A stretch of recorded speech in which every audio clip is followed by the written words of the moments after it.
Bonjour Olivier Gourmet. Bonjour. C'est un grand plaisir de vous recevoir. En amont du fleuve, le nouveau film de Marion Ancel, vous êtes l'une des stars de ce film.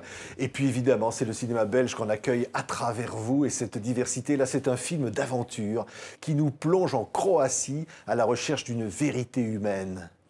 Oui, c'est l'histoire de deux demi-frères qui découvrent à leur âge, donc la cinquantaine, qu'ils sont demi-frères, et ce par le décès de leur père qui meurt en Croatie dans la montagne. Et donc ils décident de se retrouver sur un petit port, de louer un bateau et de repartir sur les traces de ce père que l'un a connu, que l'autre n'a pas connu du tout. Donc c'est un film sur l'humain, c'est un film sur la différence, parce que c'est deux hommes très taiseux, qui ne se connaissent pas, qui apprennent à se découvrir.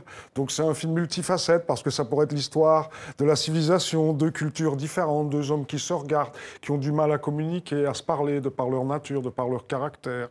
Et voilà, c'est un voyage initiatique sur les traces du père. Et comme vous disiez, un film d'aventure parce qu'il y a tout le décor chez Marion Ancel. Il y a une nature le paysage incroyable. a une importance. Il y a des silences. Voilà, le paysage a une importance énorme. C'est un acteur du film. Et puis il y a ces silences, cette contemplation, ce film sur les petites choses de l'homme qui ne sont rien et qui pourtant racontent beaucoup. Cette sensibilité de Marion qui ne va jamais dans le spectaculaire et uniquement, comme je le disais, dans ces petites choses humaines qui font l'ordinaire, mais qui au bout du compte font une histoire universelle. Allez, c'est En amont du fleuve, regardez.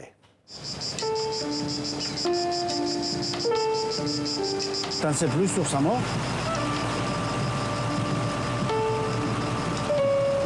Non. Je sais juste qu'un moine a trouvé son corps dans la montagne, près d'un ermitage, une balle dans la tête, qu'il a prévenu la police.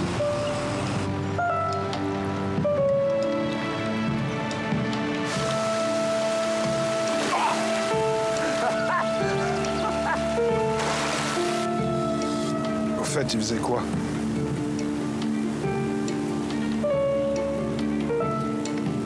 Je sais pas. On ne se parlait plus depuis 15 ans. Hey! Tu fais quoi, là? On l'a tué, toi peut-être? Moi? Oui, toi! Maintenant, tu vas tout nous dire.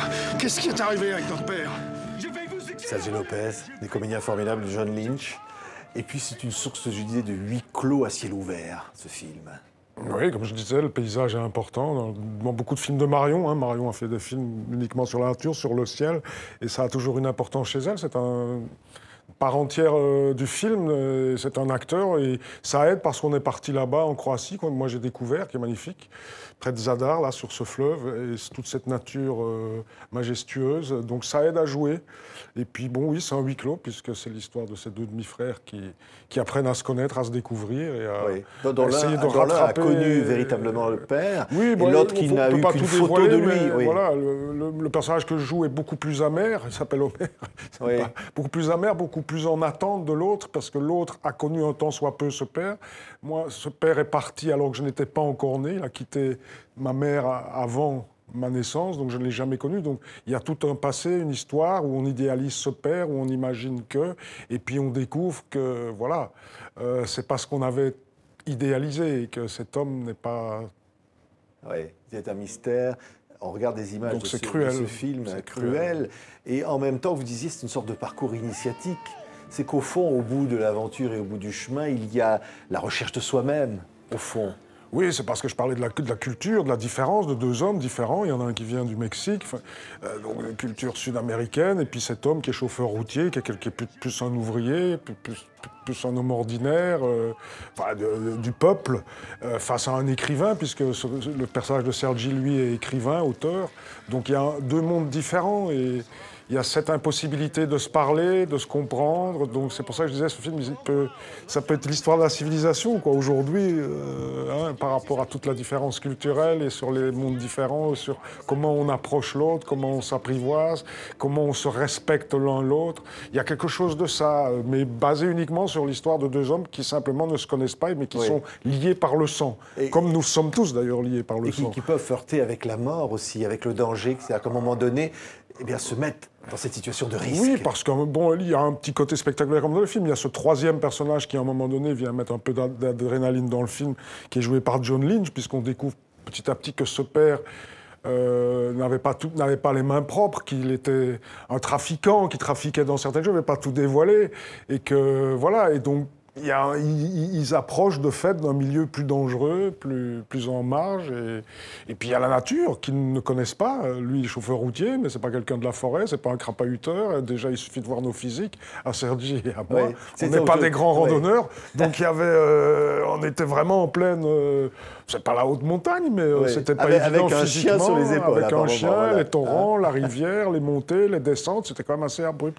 Donc oui, il y avait une mise en danger permanente, mais c'est important, ces hommes se mettent en danger pour découvrir ce passé qui leur a échappé. En tout cas, du point de vue de mon personnage. L'autre, le personnage de Sergi, est plus en attente d'un demi-frère plutôt que de partir à la découverte d'un père. Ce qui est, Olivier Gourmet, ce qui est excitant dans un film comme ça, pour vous, passer de l'univers des Dardennes, passer de tout ce que vous faites à un univers comme celui-là, qu'est-ce qui vous excite au fond? Vous vous dites, je vais rentrer dans cet univers de Marion Ancel? L'univers de Marion, moi, il m'a toujours intrigué parce que c'est tellement minime, c'est chaque fois un défi. Parce que vous en parliez des silences, comment faire exister les silences, comment faire exister des personnages avec le minimum de choses, avec énormément de simplicité, avec énormément de pudeur, un peu comme est la vie. Dans la vie, on est parfois bavard au bistrot avec des copains, mais dès qu'on rentre chez soi, on est moins bavard, moins disert. Et voilà, il y a quelque chose de très réaliste dans le cinéma de Marion, mais qui va tellement... au-delà de ça, qui est tellement poussé que tout à coup, ça en devient une forme. Et c'est chaque fois un défi, je trouve. Il y avait un film précédent, La Tendresse, qui était aussi comme ça, sur les petites choses humaines. Donc je trouve ça excitant quand il y a un défi, un univers, une singularité d'un réalisateur, même si on n'est pas toujours d'accord avec ça. Mais en tout cas, sensible, oui. Parfois, on se dit, ça va vraiment très loin, c'est très extrême. Est-ce que ça va plaire? Est-ce que ça va pas être plutôt rébarbatif au niveau du spectateur? Mais c'est une forme. C'est une forme, c'est de l'art, donc on essaye. Et moi, je suis excité quand on m'emmène sur des formes comme ça, qui sont des défis, quelque part. J'ai lu dans une interview, vous dites, quand je rentre, que je ne fais pas du cinéma, j'ai besoin de m'occuper, de faire un travail manuel à la maison. Finalement, c'est ça, c'est de rester dans le concret pour pouvoir passer dans le spectacle. Je pense, oui, l'un et l'autre sont liés, mais bon, je pense que ça vient plutôt de mon éducation, puisque je suis né dans une ferme et que petit, tout de suite, on a été appelé à travailler de nos mains et qu'on y a pris du plaisir, mon frère, ma sœur et moi, à ce moment-là. Et qu'à certains moments, quand je suis parti 2-3 mois et que je n'ai eu plus... Bon, même si le cinéma, moi, j'apporte beaucoup d'importance au physique de l'acteur, même si c'est physique, c'est pas le travail au quotidien comme un ouvrier. Donc, quand je rentre chez moi, ça me manque, simplement, comme un sportif qui devrait arrêter à un moment donné afin de remonter sur un vélo ou de remonter sur un terrain de football. J'ai faim de faire quelque chose de mes mains et de bricoler, et en même temps, c'est vrai que ça fait que je reste dans un monde concret. La matière et le travail manuel, les pieds dans la boue, dans la forêt ou à la maison font que vous gardez, comme vous le dites, un pied avec le concret, avec l'ordinaire, avec le quotidien. Mais je ne fais pas spécialement pour ça, c'est plus parce que c'est mon loisir et que j'en ai besoin. Merci beaucoup, Olivier Gourmet. En amont du fleuve de Marion Ancel, donc, qui sort. Merci infiniment d'avoir été notre invité. Merci à vous.